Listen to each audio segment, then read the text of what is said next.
Good morning. Happy Tuesday. It is December 31st. It is New Year's Eve, the last day of 2024. And today's reading, we're going to look at the new moon energy of maybe what is hatching this week for Braxton is sitting by my feet. So if there's noises, it's because we have a puppy. Yeah, and on cue. So the reading this week is going to be about that energy of what we are manifesting in the new year, right? So let's get into it. I'm using the Out of Hand Tarot casting sticker. This is the Death card. We are using the pocket edition of Out of Hand. They are now available in stock in our shop until they are sold out, and then that's it. They're done. I'm also going to be using the Uncertain Oracle by Cedar McCloud, and then some tiles. So for the energy of what we are manifesting and looking at for 2025, saying goodbye to 2024, I'm going to use this Oracle card to give us an overarching energy. I've already shuffled. Let's just cut it.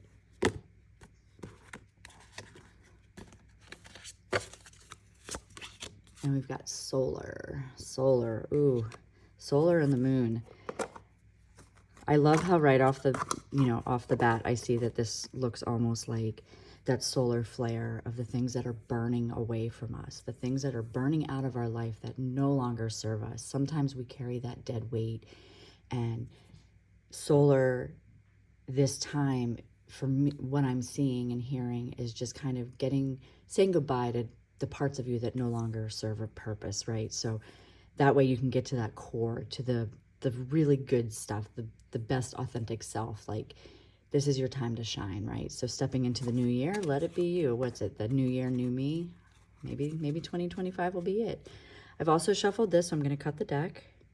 Ah, really badly. Hold on. Let me try this again. Okay, it's unfiltered and unscripted. You're getting me and all my snafus. Proof that there's a human behind this account. Okay, so we shuffled and we cut the deck. And let's see, in the middle, we have the Two of Swords.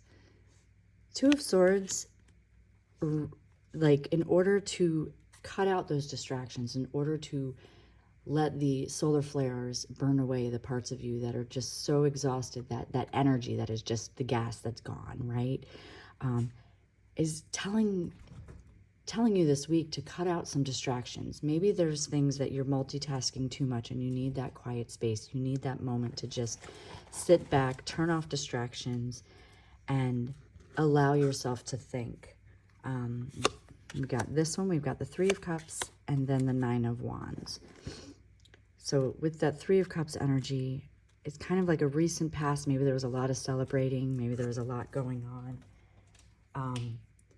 And now that the holidays are over, the end is done, it is time to put your phone on silent. Hell, turn it off. It's okay. There was life before devices, right?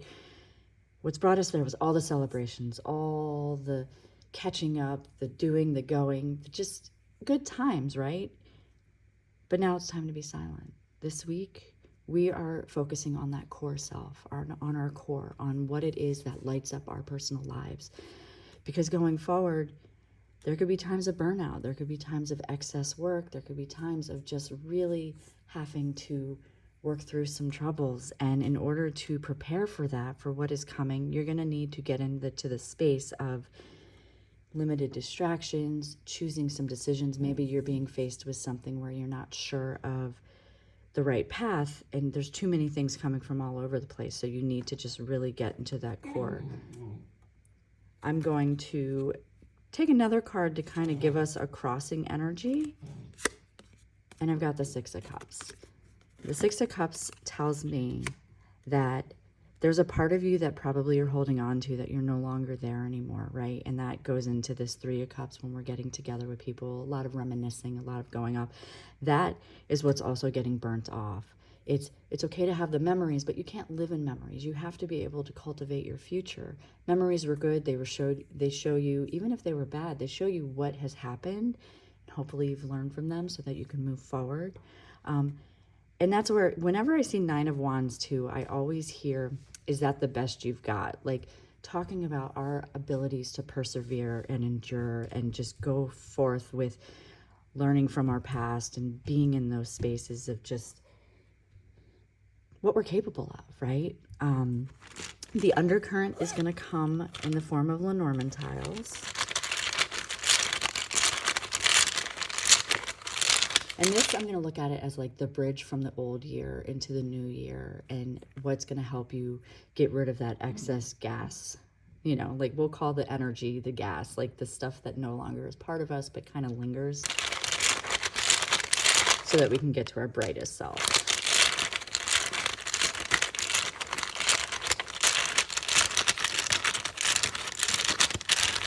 I saw the lady pop out. I'm going to put her back in. I got 3. Do I got 3? I got 3. Okay. So we've got key, dog, there's Barney, and moon. And since we are in a new moon, it's a great time to set those intentions, right? So the undercurrent to help us bridge this gap is talking about the keys that we have, the ability to unlock things, you know, going forward. There's going to be some friends that might help us do that, might bridge that gap, might bring us into the new year, might bring us into the space of us stepping into the spotlight. Like, what is it that you are passionate about, that you are loyal to, that you are committed to, that you're faithful to, that has unlocked the doors for you so far? You're going to want to harness that energy and keep that as part of your core to go forward, because it's going to really help you step into your spotlight, into this next phase of your life, into what it is that you are moving towards in 2025. And I'm going to give guideposts because we know we like the guideposts, and they're going to be our animals, because the animals, they always have good tidbits.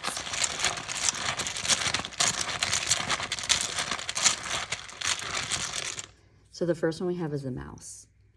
When I see the mouse, it tells me that there's a lot of little things, but you were able to get through the smaller cracks, to get through the little things, and also seeing life in its smallest perspective. When things start to feel so big, zoom in. Excuse me. Braxton, shh. Zoom in. He has a lot to say. And then the next one we have is the lynx. And the lynx is, whenever I see that, I just think of like that mystery, and how big cats have big mystery, and how they're able to really just land on your feet no matter what. The maneuverability, like, I think like going into 2025, we've got the little things and then the big things, and these two could actually be predator and prey. So in those moments where you're feeling small, remember that you also harness the energy to be really big and maneuver.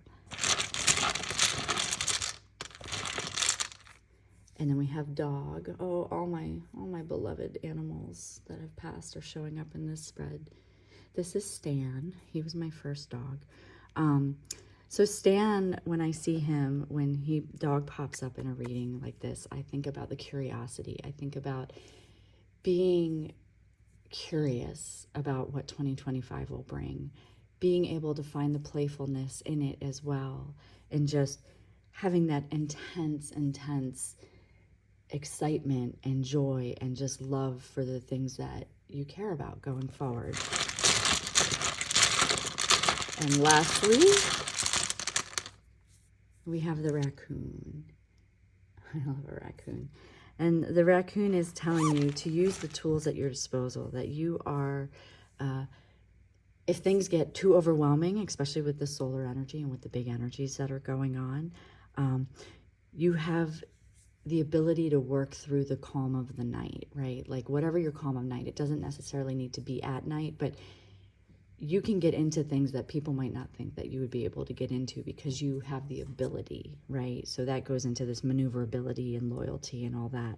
But the raccoon is saying maybe be a little bit mischievous, and just don't be afraid to like put your hands out and get what you need, right? So going 2025,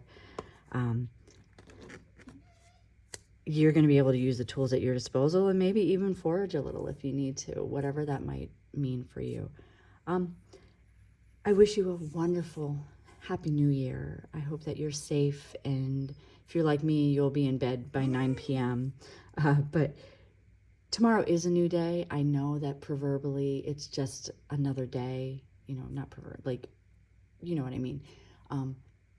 But symbolically, the changing of a new year is a good marker to start what you've been putting off and to start today and to just go forward and really seize it. And it doesn't have to be a huge list. It could just be something that maybe there's something you wanted to learn to do this year. Like maybe you want to take that class, of drawing class or dancing class, or start the novel, but everything starts with just one page, one step, one movement, one stroke on a page.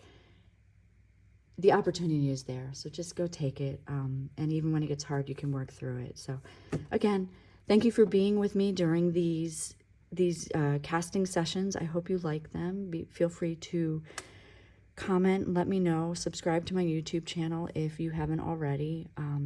I have announced that I'm no longer going to be on Meta platforms actively, so I've actually deleted them from my phone, which was a huge step. And then going forward, I'm only going to be really sharing here and on Blue Sky. And we'll see what that does. And also, I have a newsletter. So if you sign up for my newsletter, you will get the written version of this reading in your inbox, as well as other things that we're up to and what we're creating. So that's at jamiesawyer336.com. I hope you'll join me there too as well. And again, I wish you a happy new year, and thank you for being part of my creative world.